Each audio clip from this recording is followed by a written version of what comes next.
This is a difficult thing that we're doing. It's a hard thing. It's a new thing. And, I'd hope that you cheer us on.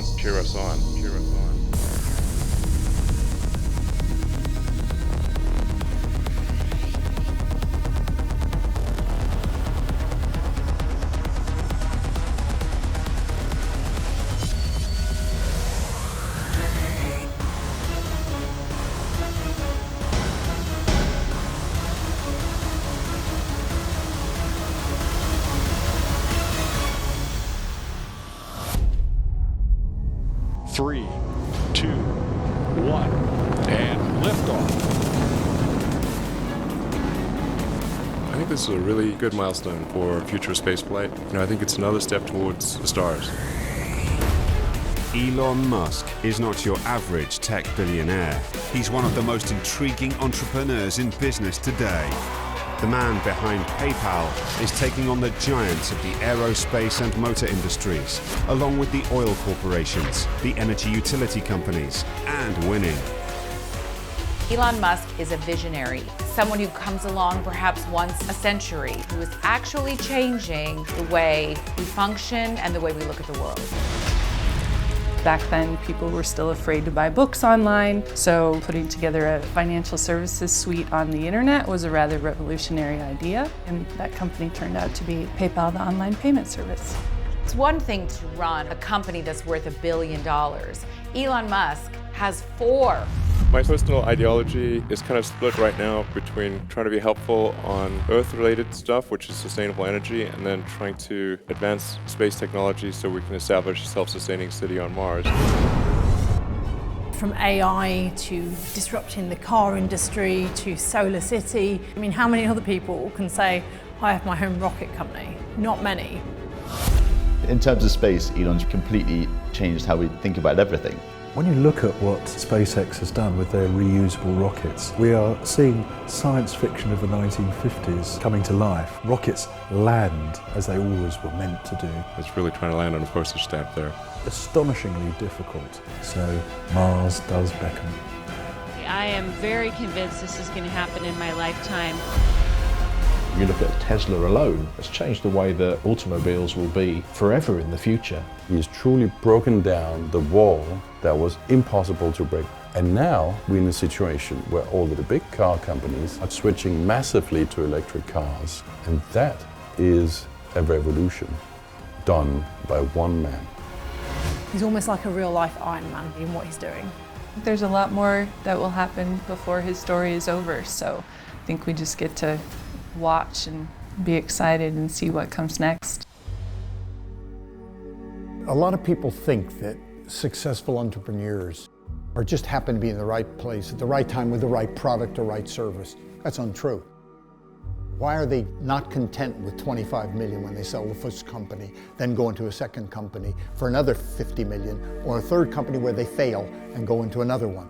Serial entrepreneurs are driven. They're psychologically driven, and it's usually to do with something in their childhood.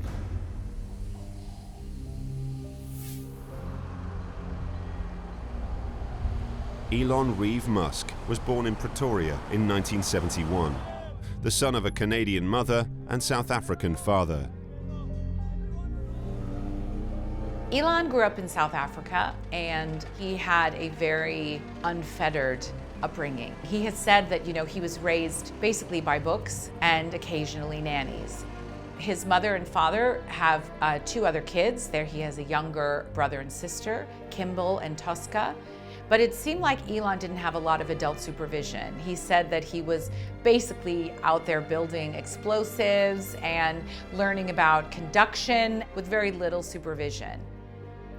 He had a passion for engineering and obviously physics and the sciences as well. Musk attended Waterkloof Primary School, and after his parents divorced, 9-year-old Elon went to live with his father. Elon, at one stage in his childhood, after his parents divorced, says that he felt sorry for his dad living by himself, so he opted to go and live with his dad. That he later called a huge mistake. He's been on record saying he didn't have a great relationship with his father. He's notably said some really hard things about his dad. It sounds like it was a really awful situation. His father was an engineer, and Elon says that a lot of his engineering nous came from his father, and his father had some issues according to Elon, but what he did have was a very incisive engineering background. As disturbing as Elon's relationship with his dad seemed to be, Elon's relationship with his mother appears to be very good and went from strength to strength. I think his mother is probably the ultimate optimist. She's lovely. She's really something. Open the New York Times, there's May. It's great. I've been modeling for 50 years. So you just have to just keep on going, be nice and available, and be surprised when you suddenly become mother of the bride and then grandmother. Elon's mum has been very supportive of him over the years. She's constantly outspoken on Twitter, telling us all the wonders of Elon, and she's clearly very proud of him. May Musk is an incredible woman. At something like 69, she's called an it girl by Vanity Fair. She's an in-demand model who's doing campaigns for big major brands all over the world. She's one of the most glamorous older women you will ever see. Despite the fact that Elon says he tried repeatedly again and again and again to try and repair his relationship with his father, at this stage he's just given up because he doesn't believe his dad is capable of change. He's talked openly about how as a child he spent a lot of time alone. He says he can still remember the sound of an empty house, footsteps far off in the distance, and he never ever wanted that again.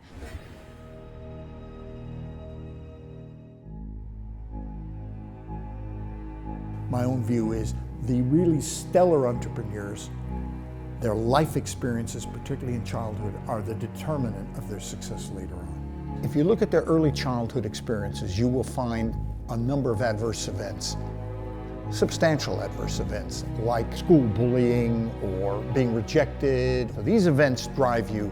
You now need to prove something. You want to gain control of a world, again, you didn't have control of when you were younger. And moving toward a top job, being an entrepreneur, being a CEO gives you power, gives you strength, gives you control, the thing they never had when they were younger. So I think that's a driving force in many entrepreneurs. Elon Musk attended Bryanston High School in Pretoria, where he thrived academically. He had quite a tough upbringing. There are some reports of bullying as well. You know, any child that shows that sort of intellect and interest might come under the glare of the bullies. He was even hospitalized after one particular fight. He was a nerd. He was bullied at school. At one point he was even knocked unconscious. You know, it wasn't obvious that he was a marketing genius at that point. Elon took on wrestling classes and a bit of judo in attempts to compensate with a bit of added physicality. And then he grew up a little bit, got a growth spurt, got a bit taller, and really took the bullies head on. After spending 3 years at Bryanston High, Elon attended Pretoria High School for Boys. Elon attended Boys High from 1986 until 1988, which is the year he matriculated. He excelled in science and he also excelled in computer studies. He in fact got a distinction for both science and computer studies in 1988. I do recall his grades because I have them in my mark book, and he was definitely top of the science class. I've taught many boys over the years, and Elon did stick in my mind. You know, I can't tell you where every boy sat, but I can remember Elon sitting at the back of the classroom getting on with his work. He wasn't one of the boys that wanted attention all the time. We always take a lot of pride in all of the boys, but from a personal point of view, having taught Elon science, I'd like to think that I made a small input in his formative years. I've read he would like to go to Mars. I'm hoping he'll do that a lot sooner, but Star Trek style, so he can invite me there. Elon Musk was always different. His entrepreneurial ventures started early. In 1984, a science fiction-inspired tech success gave a hint of his future when he sold his first commercial software.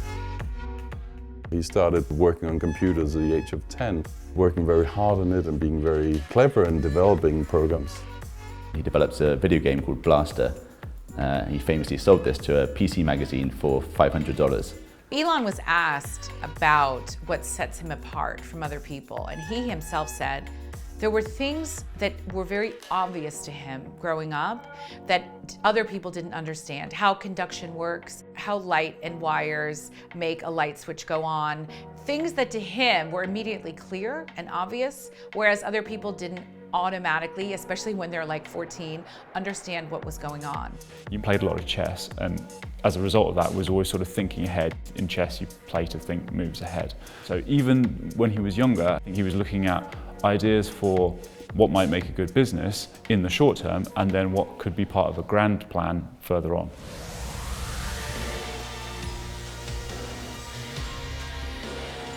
After graduating from high school, Musk briefly attended the University of Pretoria before deciding to leave South Africa.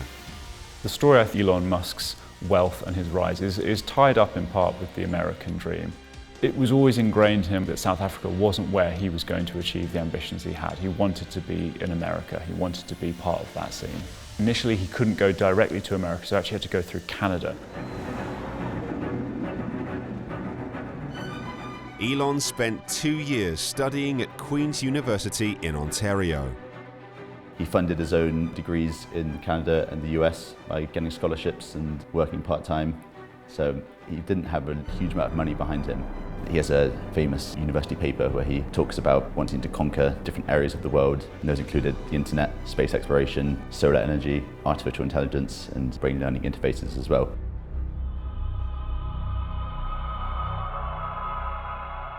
Elon Musk married his childhood sweetheart. They met at university. Her name was Justine. She was absolutely beautiful.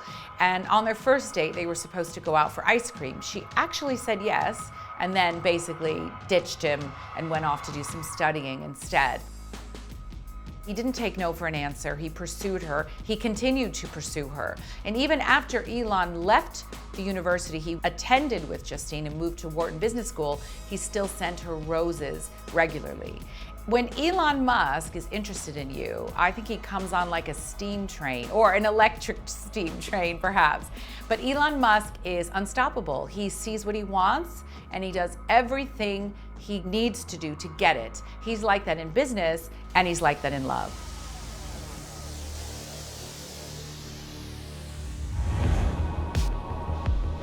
Having completed degrees in business and physics, in 1995, Musk abandoned a PhD at Stanford and headed for Silicon Valley. He famously dropped out of his third degree at Stanford University in California after just 2 days. He launched a company with his brother Kimball called Zip2, and it was effectively a form of online yellow pages that they sold to newspapers at the time. And he struck lucky when the company was bought. Well, they actually ended up selling it to Compaq for about $307 million when he was only 27 years old. He made about $22 million back then, which is wonderful, an awful lot of money. But in typical Elon style, he recycled half of that into his next venture, and which eventually ended up becoming PayPal.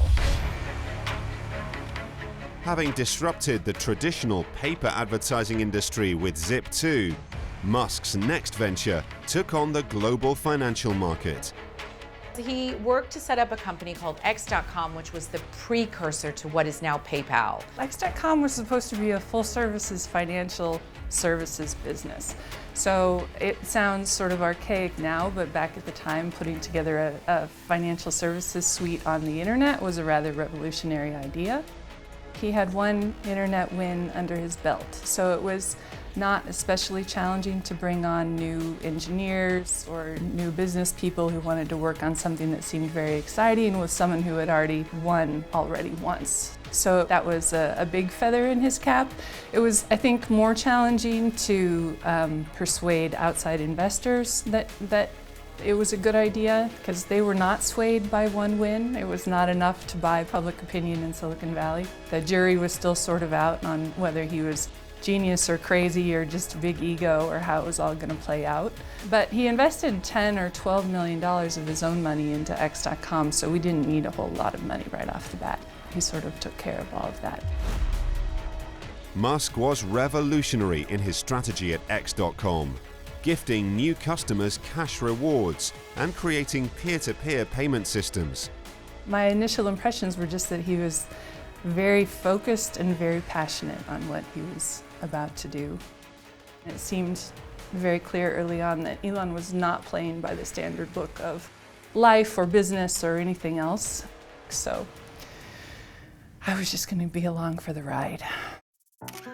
At the beginning, Elon wasn't easy to read at all, mostly because you just had no idea how he was going to react to anything. I had no experience with someone who thought the way that he did, or talked the way that he did, or had as much confidence about what he was doing and in himself as he did. That was so foreign to me as someone who grew up in Iowa. Or maybe it's foreign to everyone, I don't know. PayPal was voted one of the 10 worst business ideas in 1999. Elon Musk was instrumental in the company's focus on a global payment system, which would change the course of the internet. People probably know him mostly from PayPal. That was when he really first came to public consciousness. PayPal was how are we going to turn finances into an online transaction? How are we going to make it easier? How are we going to make it more efficient? It sounds sort of obvious now, but back then people were still afraid to buy books online, so asking them to put all their financial data in one place was not a solid proposition. The goal of the company that we were building was always trying to do something very positive for humanity. And he was thinking about space and solar panels and all of that way back then, so we knew that this was sort of a stepping stone on the way to grander dreams. PayPal soon became the online payment system of choice, from a few thousand users multiplying to more than 1 million within months. The person-to-person payment side of things took off so quickly that we were gaining traction like crazy.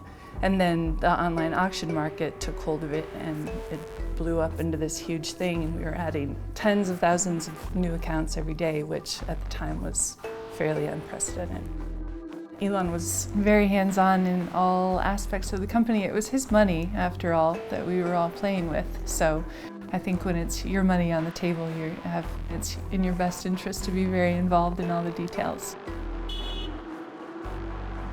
Every day was a new sort of fire, right? Every day something was burning down that needed to be addressed. We had a customer service nightmare where soon after launching the service, we had thousands and thousands of emails in the queue because people didn't understand, again, the early days of the internet, they didn't understand how to get their money out. And so they would freak out and call in or email like 12 different times. So we had 2 million emails in the queue and we only had 10 customer service people dedicated to dealing with that. And so we really had no idea what we were going to do. Customer service was enormously expensive in California. And so I said, you know, this is going to sound crazy, but I have a huge extended family in the Midwest. I could train them all to do customer service at home. Elon laughed at first, and then a couple of hours later came back and said, all right, get on a plane. So I went out and taught 10 of my family members how to do customer service from home, and then my sister ended up hiring 12 stay-at-home parents in a small town in Nebraska who started all working from home. And they were so good that we ended up building a customer service center in Omaha, Nebraska, which now employs 1,800 people. And that turned out fantastic. We went from 0 to 100 people in 6 weeks out in Omaha. And that was probably the most challenging thing, but we were a little short of options, so. Led by his passion for perfectionism, determination, and a heroic work ethic, Musk has succeeded in markets that were previously considered impossible to conquer. He's always had higher expectations for himself than he did for other people, so he pushed himself very, very hard. There's a lot of pressure on him because he has a lot of expectations, a lot of responsibility. to his shareholders, to the capital that he has sourced, to his staff, his colleagues. So there's a lot of demands. So you can't just say, you know what, this is all good and great. I'm just going to take 6 months off. You know, why? Because I've got 20 billion, so it's okay. No, it doesn't work like that. As the stakes get higher and the more people that get involved, there's more pressure on that front. But I think that he looks at it and turns away. What drives Elon, what pushes him, I don't get it, but he's making changes in the world because he doesn't ever stop and rest. He just keeps going. Elon Musk is famous for his work ethic, which is non-stop. I think he also has two modes, stop and go. He works around the clock and he expects everyone else to do the same. Elon was up at all hours of the night working. He would send emails at midnight or 1 or 2 a.m. and just be very focused on some problem that we were trying to solve. If you hear stories from SpaceX in the early days, people were really struggling to keep pace with him, but that's how he works, and if you can't keep pace, you're out the door. I thought he was a good boss. It's sort of infamous now that he runs through PR people very quickly, but at that time, I thought I was just going to be like a normal PR person. So Elon wasn't really going to have any of that. He expected a lot of his people, but we all expected a lot of each other. I mean, that's how you get it done. In the culture of startups, the expectation is that everybody is working all the time. You get there at 9 or 10 in the morning and not leave until 9 or 10 or maybe after that at night. And Elon was definitely working until midnight every night. That was just what we did. And it was exciting. Rarely did anyone complain about that kind of thing because you really felt like you were changing the world.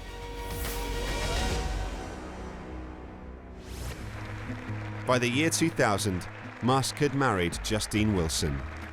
He was always pining for Justine, who was still in Canada at that point. And so it was lovely when she came down. The couple did suffer a tragedy very early on. Their baby boy was 10 weeks old, Nevada, when he died suddenly of SIDS. It was beyond difficult for both of them to cope with. Justine immediately sought IVF and fertility help and went on to have 5 boys, 1 set of triplets and 1 set of twin boys. So very quickly, they went from having no children to having 5. Justine has written extensively about how it caused a strain in the marriage, as it might do, as it would do. But this tragic event of losing their infant son, unfortunately didn't draw the couple closer, but rather was the beginning perhaps of what ultimately would pull them apart. As PayPal flourished, boardroom troubles dogged Musk. An internal disagreement with the board resulted in Elon being ousted from his own company. There was a time when Peter Thiel and Elon were co-CEOs at PayPal, but there were certain differences in opinion about the technology and the branding of the company that led to the vote of no confidence to oust Elon. And Elon, unfortunately, was in South Africa. I had just spoken with him on the phone that day. And he's like, how bad is it? And I'm like, oh, it's not that bad. And then that night I went home and I was laying in bed and I started putting together all the pieces of who I'd seen in the office and what was happening.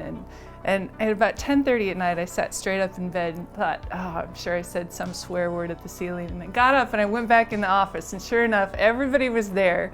And that was when they were doing it. They were talking to the board on the phone and ousting him, and I tried to call Elon and he was on a plane and I couldn't get him until the morning, and by then it was too late. It was already done.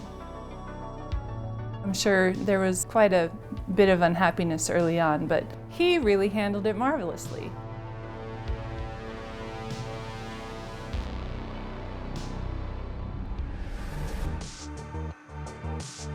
Musk left PayPal, but as the largest shareholder, remained in an advisory role. His next windfall arrived in 2002, when eBay bought PayPal, leaving him wealthy beyond belief. That was where Elon started to make some serious money. He cashed in about $165 million. Wonderful. What was amazing is he plowed almost all of it into these new business ventures. He didn't put any aside for himself, didn't think of sort of personal gain in the short term at least. a lot of us would have just retired. He made the money in PayPal. He could have just stopped and, bought a place in the south of France and said, I'm retiring, I'm 28, and be done. But he ended up starting 3 other billion-dollar companies. He took 100 million and put it into SpaceX. 70 million ended up going to Tesla and about 10 million going to Solar City. Most people will say 165 million, I'm set for life, that's it, where's the beach, let's go. Not Elon. And I have a lot of respect for that. Ladies and gentlemen, please welcome Elon Musk. In 2001, Elon established the Musk Foundation, delivering solar energy systems to areas of the world struck by natural disasters. He also pledged to give away at least half of his wealth to philanthropy. A lot of people think that entrepreneurs are driven by money, and that's why they're serial entrepreneurs. They want to make more and more. Really, after you make 50 million, you need to earn more money? Not really. That's not a good driver. They're not driven by money at all. He's aware of it, no doubt. I mean, if you got 20 billion floating around, I'm sure you would have noticed. But I don't think that's the main driver for him. I really don't. I think he's got a bigger vision beyond this little thing called money. But money helps him execute the dream. So it is a necessary thing. It's certainly not the pursuit of money at this point. I think he realized we're here, and it's more interesting to spend time doing something that you find meaningful in your heart, and that's what he's doing. It's almost like a drug. Once you've done one successful thing, you want to do the other one, you want to come up with a new vision, you keep learning. It's just a way of being. He'll be bored on the beach. It has to be a very big, world-changing goal for him to get up in the morning. That's just the way he's wired. So I don't expect that to stop. I think it actually is going to make a difference to the world if we transition to sustainable transport sooner rather than later. We're not doing this because we thought it was like a way to get rich or anything. Like I said, I thought maybe 10% chance of success at the beginning. I thought I would just lose all my money, and almost did. So it's not like it was came very close to losing everything. Falcon 9 has cleared the tower. Having conquered cyberspace, Musk's next mission would focus on outer space. In 2002, he launched one of the most revolutionary businesses of our time, focused on shaking up the space industry. The pivotal breakthrough that's necessary to make life multiplanetary is a fully and rapidly reusable orbit-class rocket. This is a very difficult thing to do because we live on a planet where that is just barely possible. In the last 12 months or so, I've come to the conclusion that it can be solved. And I think SpaceX is going to try to do it. We could fail. I'm not saying we're certain of success here, but we're going to try to do it. He'd already been talking about energy and transportation and space. I was like, why space? He's like, space is cool. All right. No one thought he could do what he's done when he first set out to achieve his goals. I mean, this random South African coming along in the 2000s and saying he wants to build a rocket that can land itself back on the ground, can take things to orbit for 10 times cheaper than anyone else. He was laughed at the room in most places. They kind of ignored him at first, and then he kind of put his money where his mouth was, literally. He famously went to Russia once to try and buy some rocket engines off them and was laughed out of the country basically by their engineers. So he came out to the US and he built his own rocket. We were still used to NASA, space equals NASA. But when Elon Musk started to experiment with these new rockets, we realised that Elon Musk and SpaceX is a serious space player. Everything looking good for the beginning of today's spacewalking tasks. The first 3 SpaceX launches failed, which sparked skepticism in many investors. Vehicle on course, on track.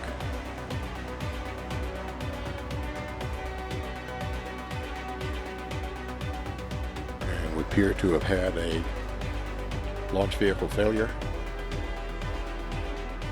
Spaceflight is a tricky business. I mean, it is definitely difficult, and I think we forget that sometimes. We see launches and landings as routine. It's a huge amount of energy and dangerous substances, and that work is very hard. Look where we are today. The critics have been silenced.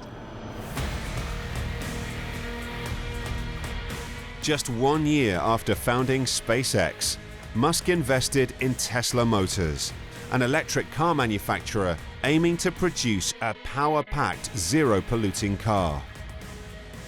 Over the next several years, Tesla would take the lead in a niche market. Our goal was to really try to create the best car in the world in order to show that an electric car can be the best car in the world. A lot of people have this perception that electric cars are compromised, that there are issues with electric cars, and that if you buy electric, it's because you have some sort of electric fetish. What I think is incredibly important is to break that perception and show that indeed an electric car can be better than any gasoline car. Cars were always a big deal. He had that F1 McLaren show up very early on in the X.com days, and there was a Jaguar very soon after that, and he liked them all very much. Anything that was rare, expensive, and cool.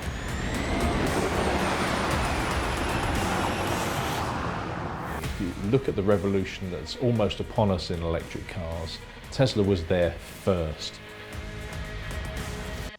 There's been various attempts to bringing electric cars which have failed because big car giants didn't want them to succeed. Elon knew nothing about electric cars when he started out, but recognized that there was a problem there that needed to be solved, and has just bulldozed his way through it. I'm really excited by the fact that we've got a zero-emission sports car that can go head-to-head with a Ferrari and a Porsche and win. This is what's truly disruptive. A tech guy coming into the car space. Elon doesn't look at it as a car. It's a piece of software with a little bit of hardware attached to it. The driving experience in a Tesla, everybody's raving about it. It was awesome. It was unbelievable. The acceleration is out of this world. It was like a roller coaster. I felt like I was going to fly or something. It's quick, it's silent, but also with Teslas, it's the technology, the fact that they update themselves. I had a Tesla for a while and I'll come out in the morning, software update as your phone does, and you get stuff on your car that you didn't have the previous night. You can actually move your Tesla out of a parking spot with your smartphone. So it's just incredible. For somebody who's a car fan and a tech fan, then Teslas really do tick a lot of boxes. The future is electric. In the future, we won't be filling up for petrol. Elon has understood that for a decade. Already you're seeing countries across Europe, France, the UK, all saying they're going to ban the sale of petrol cars in the next 10, 20 years. And that's pretty much thanks to Tesla. In the face of massively declining oil prices, I think it actually becomes more urgent that the auto manufacturers transition to electric and put a huge amount of effort behind their electric vehicle programs. What's amazing is how the rest of the auto industry is sort of following. They had this lithium-ion cell technology that other companies really couldn't match. There isn't a car company in the world who isn't looking at an electric vehicle. There's probably not a car company in the world who hasn't taken a Tesla apart to see what's going on underneath. At Tesla, we've open sourced our patents, so we're trying to be as helpful as possible for the advent of electric vehicles. We've also said that our supercharge network, we're happy to have other car makers use that network. We're really doing everything we can to accelerate the advent of sustainable cars. I mean, now we know that GM and Land Rover have said they're going to start doing electric cars in the near future, just electric cars. There's so many things that Tesla has done first, which has got every other car maker around the planet looking, thinking, yeah, we've got to do it like that, haven't we? The fundamental problem is the rules today incent people to create carbon. And this is madness. And whatever you incent will happen. We need to send a clear message to the negotiating teams and to the politicians that this time there needs to be significant change. An essential part of Elon Musk's tale of triumph is how close he came to complete disaster. By his own admission, 2008 was the worst year of his life. His companies were battered by the economic meltdown. 3 failed launches left SpaceX hanging in the balance, and Tesla was on the verge of bankruptcy. Elon was widely assumed to be finished. He certainly has his ups and downs, and believe me, it has been lots of ups and downs. He seems to have the media on his back almost permanently, but that seems to be the price of success. In the early years, it really came down to a knife edge as to whether or not SpaceX was going to make it, whether or not it was going to go bankrupt. He was having to allocate resources and money between Tesla and SpaceX in order to keep them going. And it came down to having to borrow money from friends and family. And bear in mind, this is a man who made millions off a software sale earlier. Elon Musk, he's had plenty of failures, failed rocket launches, and you have to go through this learning curve. With the early rockets and all of that, he did seem to understand that the chances were they were going to blow up. But sometimes through your greatest failure, you make your greatest steps forward. He just keeps going, he keeps pushing the boat out. It is just an insatiable appetite to just keep going, whatever happens. Yes is yes, maybe is yes, and a no is just a delayed yes.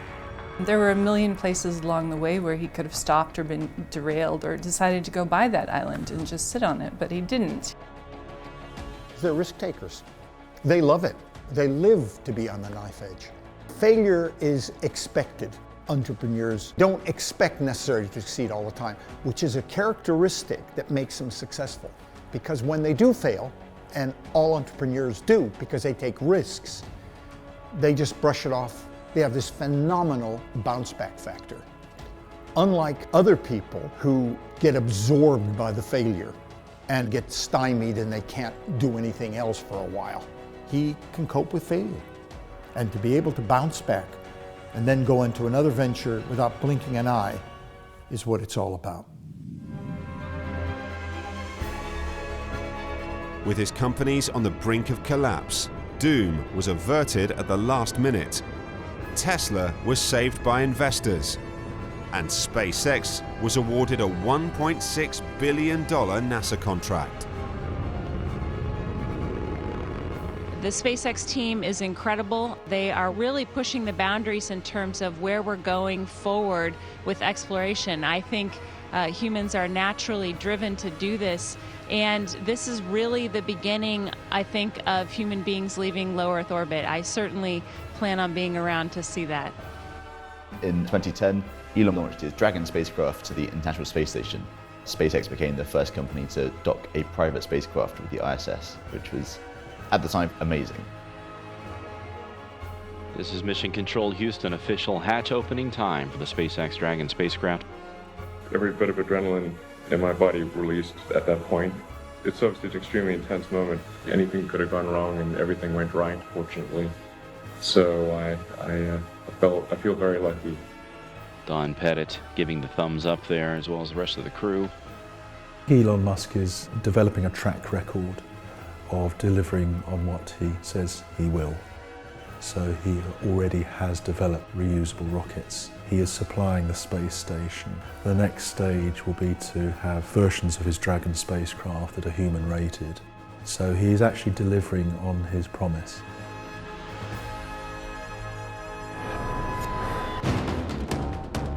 After his marriage to Justine had unraveled into divorce, Musk began dating British actress Tallulah Riley. According to Justine, her divorce was finalized, and 6 weeks later, she found out Elon was married to someone else. It was an extremely quick courting. He met her, courted her, and then asked to marry. They went on to have a very wonderful but also very tempestuous relationship. They married, they divorced, they remarried, they announced a divorce and they called off the divorce, and then they put the divorce back on. It's very difficult to keep track of Elon and Tallulah's ups and downs. They ended things in a very amicable fashion, and even now Tallulah says never, never say never. They could still end up back together again.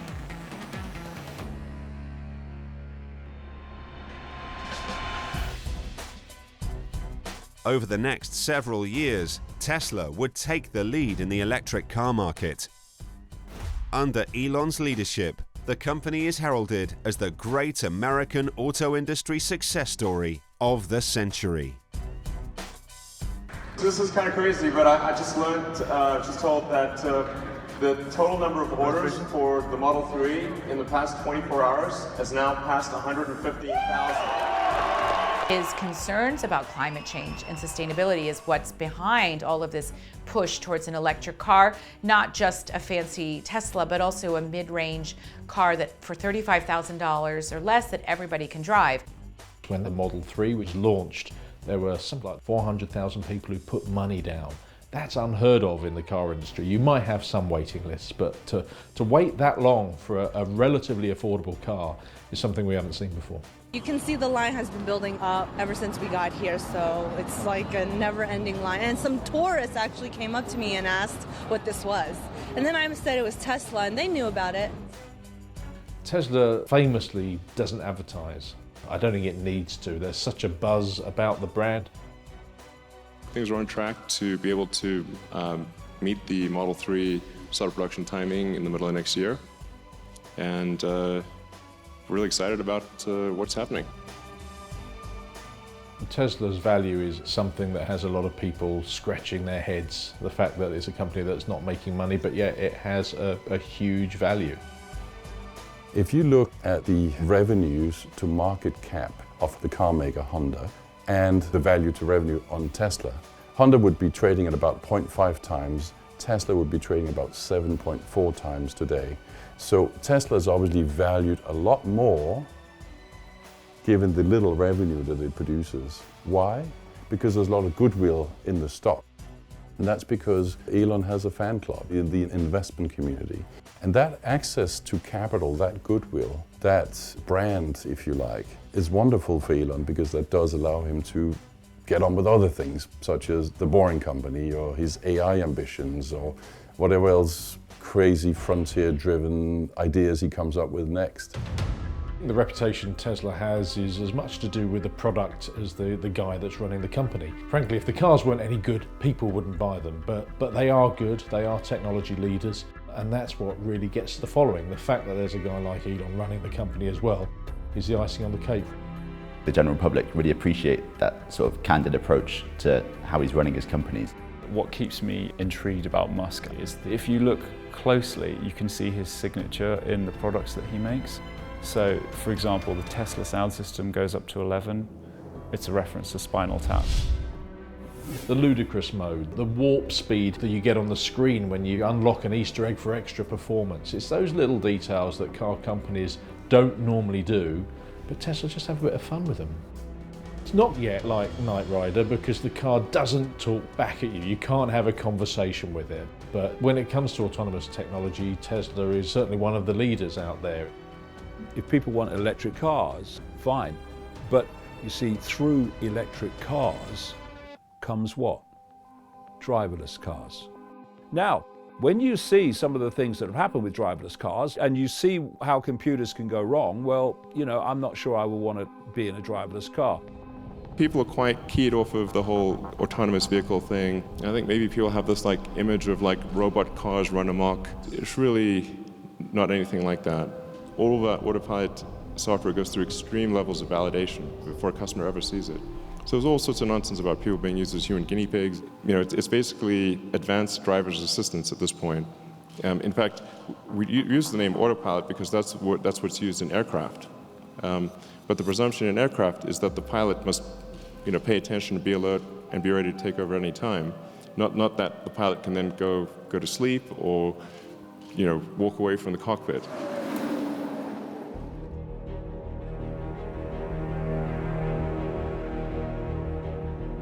Musk is confronting some of the world's biggest challenges head-on.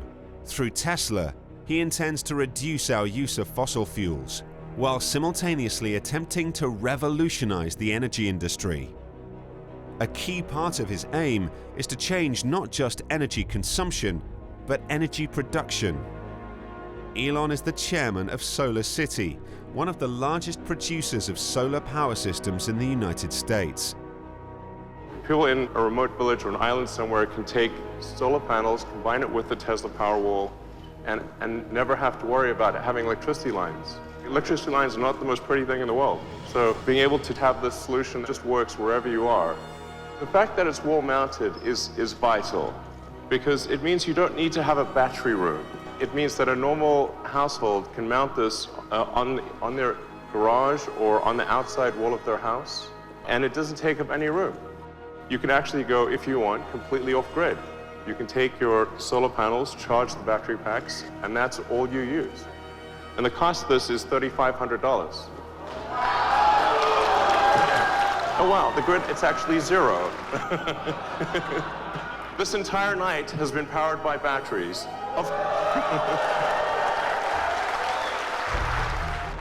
With the Solar City company that's now part of Tesla, Elon's trying to make solar panels more attractive to the mass market. They launched their new solar roof technology, whereas in the old days, solar panels would be big, black, bulky squares that you'd put out on your roof or your garden. Now people are going to be able to have solar panels embedded into their roof. Tesla's lithium-ion battery installed in South Australia led to a massive drop in the costs of backing up the region's power supply. The system, powered by wind turbines, reduced the price of power outages by 90%.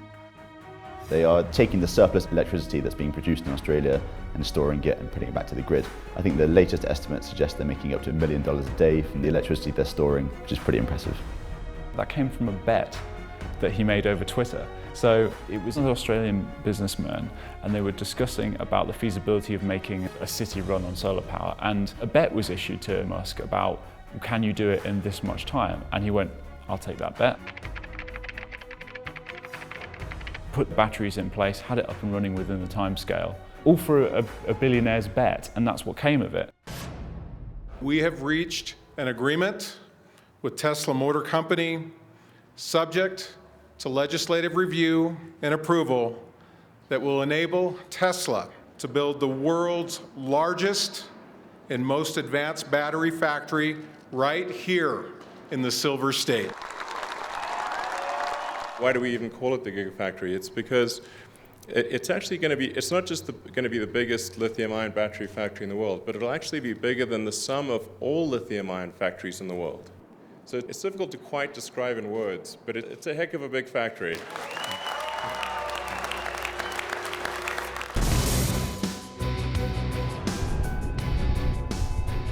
Since the Dragon launch, Elon Musk has continued to make history with SpaceX.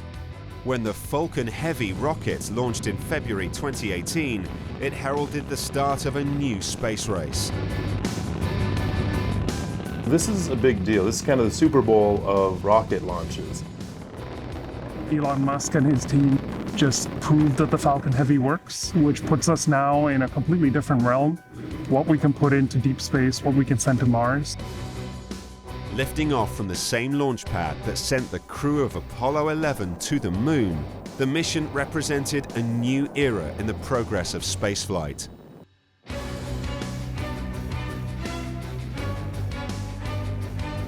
The launch of the SpaceX Falcon Heavy was significant for so many reasons. Scientifically, I mean, it's the most powerful rocket we've seen launched since the Saturn V, which took humans to the moon. It's one small step for man, one giant leap for mankind. We are entering a new era of space exploration, which is extremely exciting. Sort of the continuance of the dream of Apollo. I was on the Space Coast for the launch. I haven't seen it that busy there since 2011 when the Space Shuttle launched and landed for the final time. It really has started to capture people's imaginations about space exploration. It was a great achievement by a private company to create and successfully launch one of the biggest lifting rockets ever in history. It's the third largest rocket ever to be launched. We had the Apollo Saturn V, of course we had the shuttle. The Falcon Heavy is that order of magnitude. It is a seriously big rocket. The Falcon Heavy can carry 64 tons. That's a lot. I mean, it's a truck. It's the equivalent of a 737 jetliner filled with passengers, filled with baggage, filled with fuel, lifting that up and sending it into space. And not just sending it into space, sending it beyond low Earth orbit, sending it beyond the moon, sending it beyond Mars. This launch will also have political implications, in my view, because the American government is preparing and budgeting for NASA's rockets. But the fact that Elon and SpaceX have now proven they can successfully launch the Falcon Heavy, which will probably have a cost at about $100 million, That's about 10% of the NASA rocket. So they are budgeting about $1 billion per launch. That's a significant cost saving. And that is what private enterprise can do when you put the right person at the helm and you give him a chance to execute his vision. In order for us to really open up access to space, we've got to achieve full and rapid reusability. And being able to do that for the primary rocket booster is going to be a huge impact on cost. Now, it'll still take us a few years to make that smooth and make it efficient, but I think it's proven that it can work.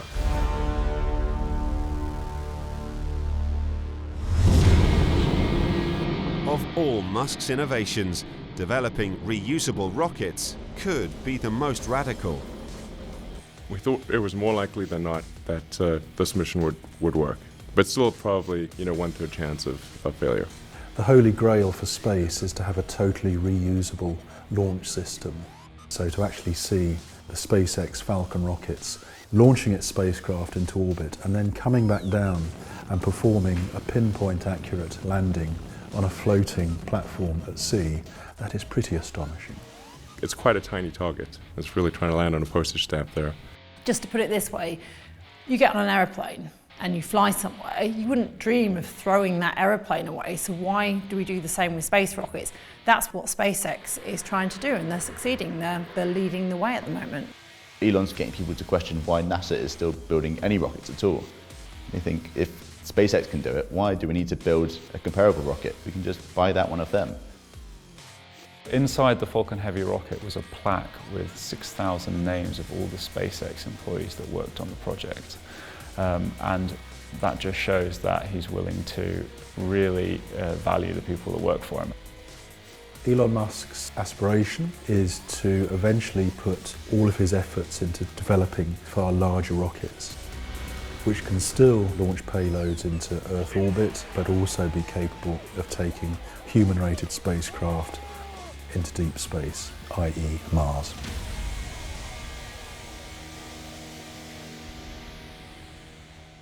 You have like a 10 to 20 year horizon here where you want to go to Mars. I want to enable large numbers of people and cargo to go to Mars.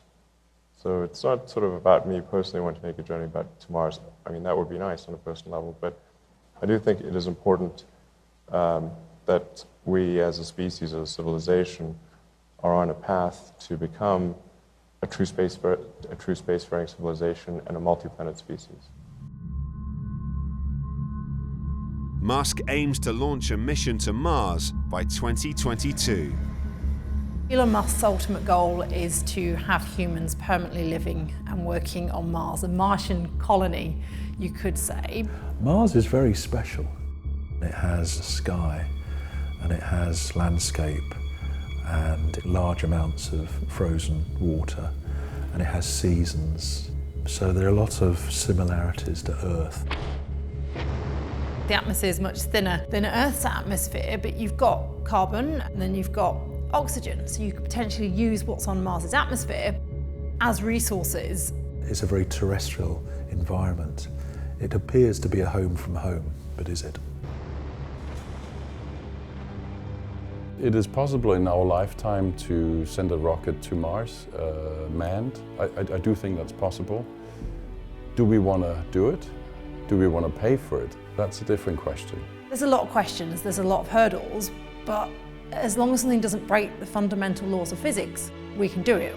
Mars is reachable, and I'm sure we will devise the means by which we can live there.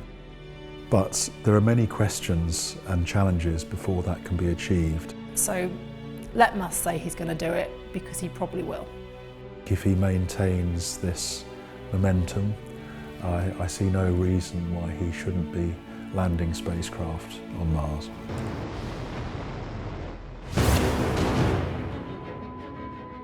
Elon Musk's involvement with design, engineering, and critical technical decisions is unique amongst his peers. Believe me, Elon's just as smart on engineering as he is on the money side. Even in the earlier days of Tesla and SpaceX, he could easily have said, let me put in some of my cash in there and we'll put some clever technical people and I'll just run it. I'll be the manager, I'll be the CEO or whatever. To actually be able to get so involved on the engineering side, that's amazing. But that's what he did, because deep down he is an engineer. I would say he approaches engineering and business in much the same fashion. It's a puzzle to be dissected and then the pieces put back together in some way. At his heart, the man is an engineer. I think that's where his first love is. He'll be walking around SpaceX and we'll talk to the employees and then we'll quiz them on things like thrust vectors or aerodynamical design. Not typical CEO behavior. I think the engineering came more naturally because the engineering part is a more rational approach. He sort of struggled early on in the CEO role of his two early companies, but certainly we've seen that he just learned and grew from that. And so I think, he's sort of the whole package at this point. I don't think too many people would argue with that. Some entrepreneurs are more socially skilled than others, but they're not necessarily socially skilled because they're too focused. See, if you're a socially skilled human being, then you're sensitive to everybody around you. But that may prevent you from actually getting on to achieve your objective. And they have objectives in mind, and they are ruthless in the sense of trying to achieve that objective. Not ruthless in the way they treat other people necessarily, just in making sure that they're on their own timeline to achieve that objective.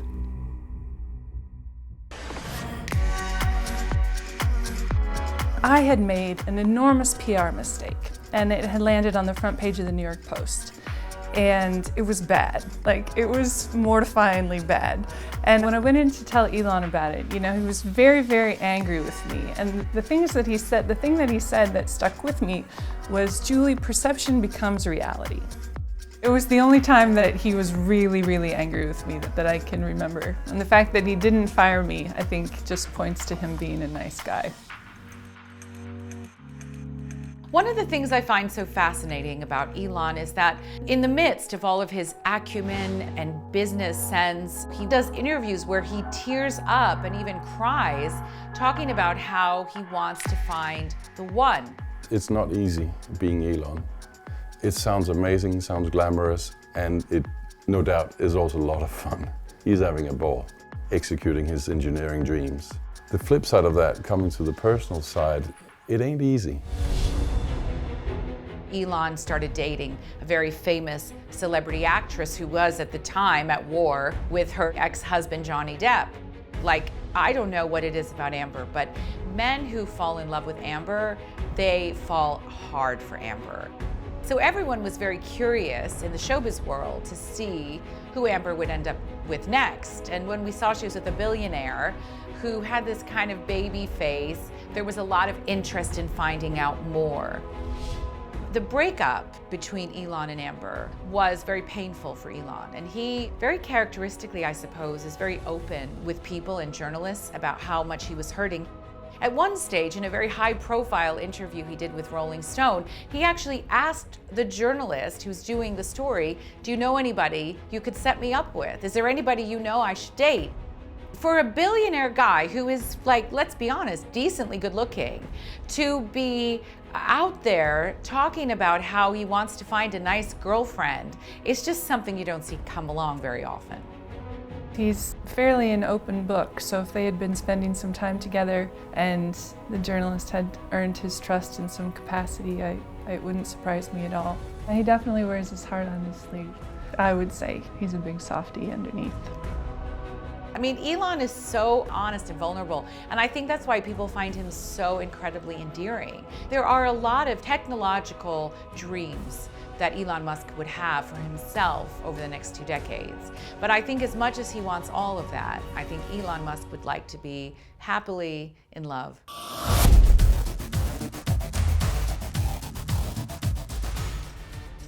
Musk continues to invest in the future. In 2013, he outlined a potential world-changing plan for a transportation system that could reshape the way humanity travels. Elon Musk came up with the idea, he published a white paper on this vacuum transport, but let it go. He said, I'm not going to do this myself. What I'm going to do is open it up to third-party companies that want to develop it themselves. The Hyperloop project is of huge interest in terms of the world of transportation. The idea of going from San Francisco to Los Angeles in the time it would take to drive from San Francisco to the edge of San Francisco is fantastic. It's a vacuum tube where all the air is sucked out of the tube and you send a pod containing passengers through the tube. There's no friction, there's no air resistance because the pods are levitating on magnets. The technology is sound. We can travel faster in a vacuum, there's no friction. They want to get up to speeds about 500 to 700 miles an hour. Elon's idea is that these tubes could connect major cities and you could travel in one of these passenger pods and travel from, say, LA to New York in a matter of half an hour. When he was talking about the first time, we all thought, oh, well, this time he might have lost it a little bit, or it's a little bit too ambitious or too crazy. But as with many other of Elon's ideas, watch that space, because before you know it, and actually ahead of schedule, this thing is actually becoming reality. The speed we can put these tunnels out is dramatic, how fast it can all happen. I think a lot of the world will be connected. We will be moving cargo in 2019. We think we can have passengers safely being transported in Hyperloop by 2021. Elon Musk is a leading voice on the potential of an AI apocalypse. He has declared that digital superintelligence is the most serious threat to the survival of the human race. To offset this, he launched Neuralink, aimed at developing safe and beneficial artificial intelligence. The dangers of AI are the end of the human mind as we know it. You're dealing with something that's fundamentally going to be smarter than you, and it's going to learn on its own. So how do you stay ahead of it? That's something that Musk is paying close attention to. His main concern is that if AI becomes too smart and too important, then why do you need humans? We kind of become obsolete. The very worst nightmare that a Hollywood horror movie could ever come up with is as nothing compared with where we're heading, and heading so fast. When AI has the ability to think, to come to conclusions, and to make judgments, etc., just like the human mind, does anyone think there might be just the slightest chance that through that alone, AI could take the planet over? If they do become self-aware, how are we going to control them? Who's going to control the controllers? It's a scary prospect. What is its potential to take over everything? You know what its potential to take over everything is? 100%. It's the end of humanity. When software rises up and becomes all-powerful, where are we going to look to? We're going to look to the titans of industry to provide a counterweight. Elon's ideally placed to be the sort of counterpoint to this software-only vision. I mean, it's interesting that he's also looking into AI himself with OpenAI and Neuralink.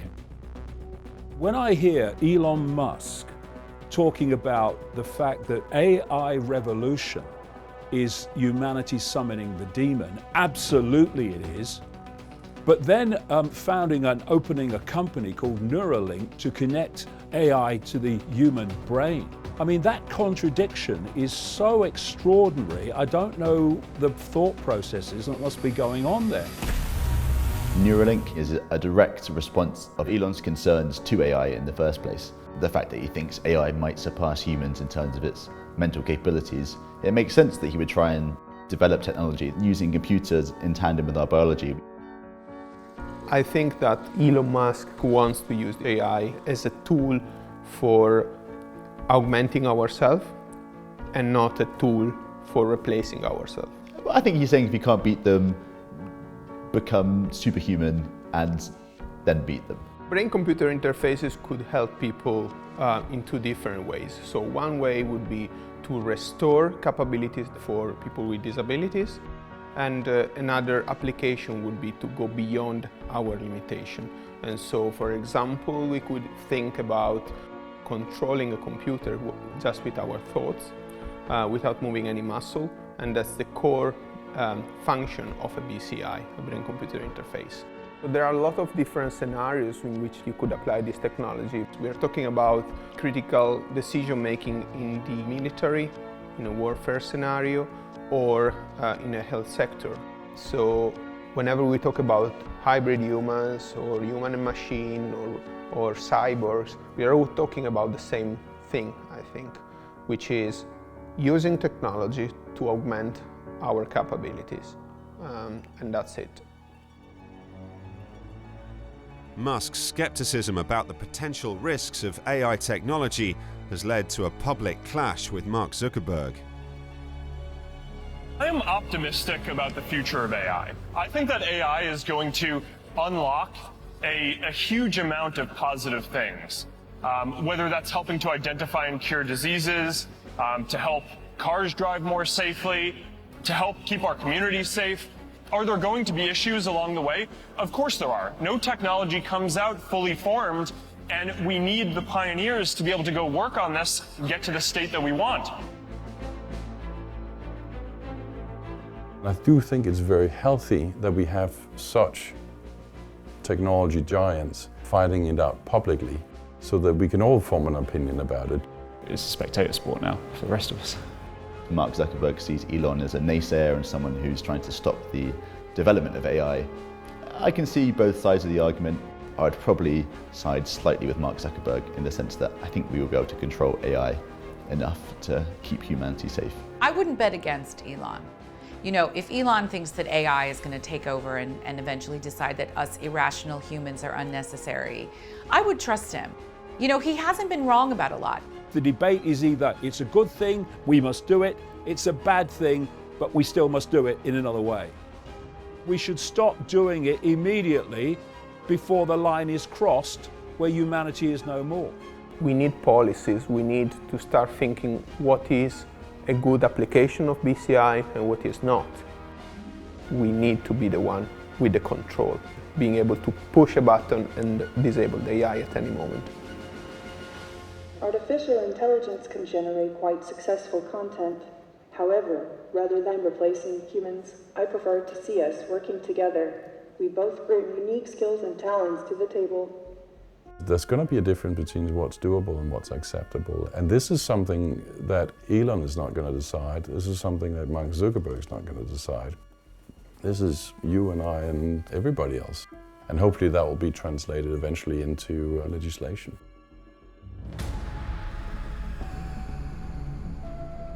Elon Musk's assertion that we're likely to be living in a simulated reality has popularized a theory debated by philosophers and now gaining supporters in Silicon Valley. Elon Musk has said that we're living in some kind of computer 3D simulation. I don't know if that means we're in the Matrix or some kind of a Matrix. And you know, as bizarre and crazy as that sounds, Elon has been saying bizarre and crazy things that turned out to be true for a long time now. So I would say, maybe? Well, you never know, do you? Well, disprove it. We can't disprove it. We could be of lower intelligence and there could be another species far, far, far more intelligent than us, and they're almost playing God with us. It sounds ridiculous to say something like that, but we don't know much. We've barely left our own planet. I felt like what he was saying was that this is not base reality. And so I would agree with him on that front. You get labeled crazy because you're pushing the boundaries of what people expect. He's coming at it from a scientific perspective, but that idea that there's only one true reality and this isn't it is actually the underpinnings of all the ancient religions of the world. All of those point to exactly the same thing that he's saying, so I'm with him. I've been saying in my books for a lot longer than Elon Musk that we live in the equivalent of a massively advanced virtual reality computer game in the end. And when you look at the evidence, it is overwhelming, certainly immensely compelling. And this is why not just Elon Musk, many scientists now are coming out and saying, actually, it does look like that. Ultimately, for me, it seems to be a bit of an improvable theory. I mean, how are we going to prove that we're living in a simulation? I don't know. Don't discount his wacko ideas, because suddenly they do pop up in one shape or another. But I'm not sure about that one. I think we have to see more meat on the bone on that one. I just think it's interesting that Musk is able to put something like that out there and show that what others might consider a bit of a ridiculous thought or might be worried about being ridiculed for, he's actually giving serious thought to. And I think what Musk is always looking to do is to foster a discussion. Inspired by frustrations of sitting in a traffic jam, Musk's solution was the Boring Company. In 2018, the company was selected to build a high-speed underground transportation system in Chicago. I'd like to thank the mayor and the mayor's office and the city of Chicago for having the faith to bet on the Boring Company. We think we're going to really be very good at boring. You could almost say that Elon has the Midas touch, because when he started the Boring Company, which is really about boring under the earth as opposed to being dull, he actually started selling baseball caps online before he did anything else and literally made $1 million. You know, this is a guy who everything he touches turns to gold. He's kept us all interested because he's started tweeting out offers of hats and flamethrowers. We're all interested to see what's going to happen with it. This is a difficult thing that we're doing. It's a hard thing. It's a new thing. And, you know, I'd hope that you cheer us on for this, you know, because if we succeed, it's going to be a great thing for the city. And if we fail, well, I guess me and others will lose a bunch of money. Elon Musk is one of the great engineering minds of our time. He is one of the great business leaders and entrepreneurs of our time. And he's one of the great visionaries of our time. Elon will be remembered as one of the guys who was unafraid to say, what else? I think his greatest achievement is inspiring humanity to think bigger, to dream bigger. In a world where there's so many problems, isn't it nice to have a positive story occasionally? We're all just sort of sitting back and watching what's going to come out next.